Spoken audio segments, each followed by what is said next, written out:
Hello friends, मैं हूं आपकी दोस्त डॉक्टर फरज, जहां ऑब्स्टेट्रिशियन एंड गायनेकोलॉजिस्ट अल्ट्रासोनोलॉजिस्ट। आज हम बात करने वाले हैं एड्स इन प्रेगनेंसी। देखिए, किसी भी प्रेग्नेंट लेडी का जैसे ही वो फर्स्ट विजिट करती है तो उसका HIV टेस्ट, एड्स के लिए HIV टेस्टिंग होती है, वो करानी बहुत ज़रूरी है। इसमें हस्बैंड भी पॉजिटिव हो सकता है या वाइफ भी पॉजिटिव हो सकती है या दोनों पॉजिटिव हो सकते हैं। अब जो अगर मान लो बाई चांस प्रेग्नेंट पेशेंट को एड्स इन्फेक्शन होता है, वाइफ जो है HIV पॉजिटिव निकलती है, तो तब उसके बारे में क्या करना चाहिए, उसके क्या मैनेजमेंट होना चाहिए। या तो उसे पहले से पता हो सकता है कि वो पहले से HIV इन्फेक्शन है, या हो सकता है उसे फर्स्ट टाइम पता चले प्रेगनेंसी में ही कि उसको HIV इन्फेक्शन है, एड्स है। तो अगर वो पहले से ही HIV का ट्रीटमेंट ले रही है, यानी ART means anti retroviral treatment, तो उसको इसे कंटिन्यू रखना है, इसे छोड़ना नहीं है, क्योंकि most of the anti viral retroviral treatment जो है बेबी के लिए सेफ होते हैं।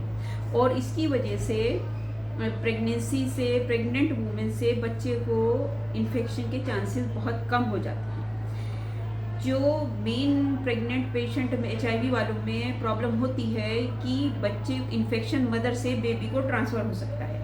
ये 3 स्टेजेस में कभी भी हो सकता है।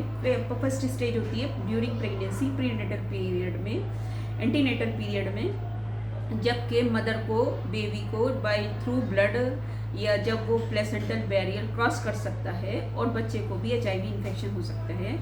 इस एंटीनेटल पीरियड में उसके चांसेस लगभग 30-40% होते हैं मदर टू बेबी ट्रांसफ़र होने के, HIV की इन्फेक्शन के।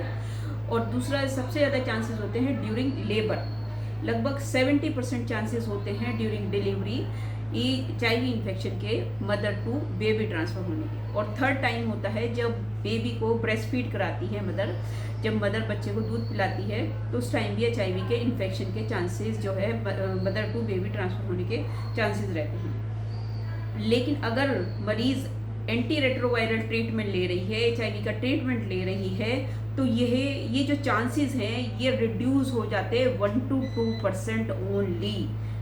इसलिए ये एंटीवायरल ट्रीटमेंट को रोका नहीं जाता है ड्यूरिंग प्रेगनेंसी, उसको कंटिन्यू करनी है एंटी रेट्रोवायरल ट्रीटमेंट। अब ये एड्स का इन्फेक्शन होता कैसे है? एड्स एक सेक्सुअली ट्रांसमिटेड डिजीज़ है, अनसेफ सेक्स की वजह से हो सकती है, या फिर ब्लड ट्रांसफ्यूज, या आपको इन्फेक्टेड HIV से इन्फेक्टेड ब्लड जो है ट्रांसफ्यूज कर दिया है किसी ने, या फिर इन्फेक्टेड निडल के प्रिक होने से आपको HIV का इन्फेक्शन हो सकता है। अगर पूरे दोनों को कपल्स को अगर HIV इन्फेक्शन है, तो बेबी को जैसे ही होता है वैसे ही टेस्ट करा लिया जाता है कि बेबी को तो नहीं है।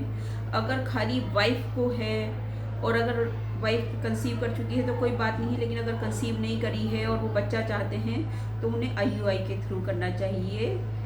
और अगर हस्बैंड को है और वाइफ को नहीं है, तो भी उनको डायरेक्ट प्रेगनेंसी अवॉइड करनी चाहिए। इवन IUI से भी, स्पर्म वॉशिंग के बाद भी HIV के इन्फेक्शन होते हैं, तो अच्छा है तो वो बच्चे ना ही करें तो अच्छा है।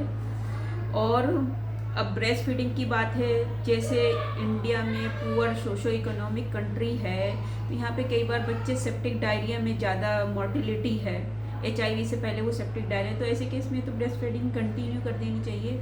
और अगर पॉसिबल है तो उनको ब्रेस्ट फीड अवॉइड करनी चाहिए, और साथ में एंटी रेट्रोवायरल ट्रीटमेंट लेते रहना चाहिए। और कुछ आप इस बारे में अगर मेरे से क्वेश्चन करना चाहते हैं तो कमेंट बॉक्स में लिख सकते हैं। मिलते हैं किसी और सब्जेक्ट में, बात करते हैं, तब तक के लिए बाय।